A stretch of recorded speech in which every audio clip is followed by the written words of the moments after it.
Bonjour, dans cette vidéo je voulais vous parler un petit peu du cheval qui est aussi un ami oublié de l'homme. On dit souvent que le chien est le meilleur ami de l'homme et je suis d'accord avec ça, mais on a tendance à oublier le cheval aussi qui pour moi a une place assez importante. Tout d'abord, le cheval est un animal hypersensible qui perçoit l'émotion. Il a une douceur et une intelligence émotionnelle souvent méconnues.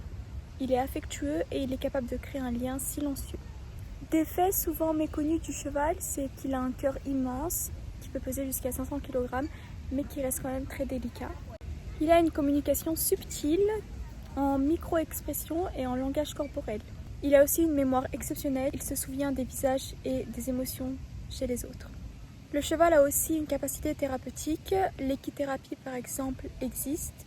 C'est lorsqu'on fait de l'équitation, lorsqu'on est en contact avec les chevaux.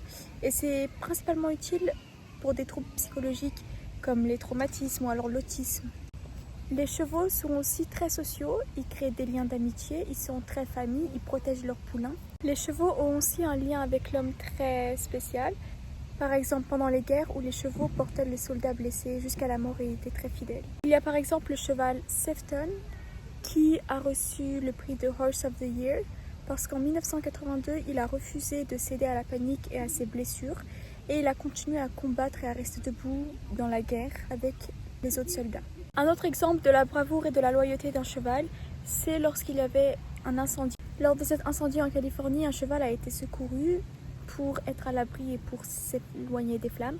Mais lorsqu'il était en sécurité, il est quand même allé vers les flammes pour aider les autres chevaux qui sont restés. Aujourd'hui, c'est vrai que notre lien avec les chevaux, il est un peu laissé en arrière-plan. C'est vrai aussi que leur rôle historique a été quelque peu effacé ou alors moins souvenu. Et c'est vrai aussi qu'il y a eu beaucoup d'exploitations mises en avant avec les courses par exemple, qui contrastent avec la nature sensible et affectueuse du cheval. Je tiens à dire qu'il y a eu et qu'il y aura toujours du bon chez l'humain, des humains qui aiment les chevaux et qui les apprécient pour ce qu'ils sont.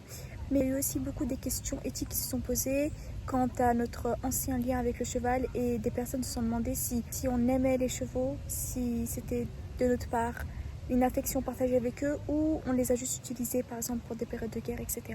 Quelques exemples de chevaux qui ont marqué les cœurs. Il y avait Busphal, le cheval d'Alexandre le Grand qui était loyal et fidèle et affectueux envers Alexandre tout au long de sa vie.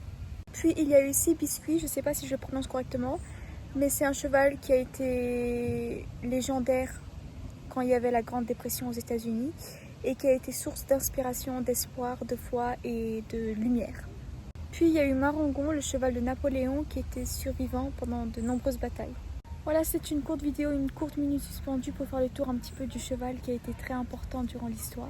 N'hésitez pas à me dire ce que vous en pensez si vous aimez les chevaux et merci d'avoir regardé, au revoir.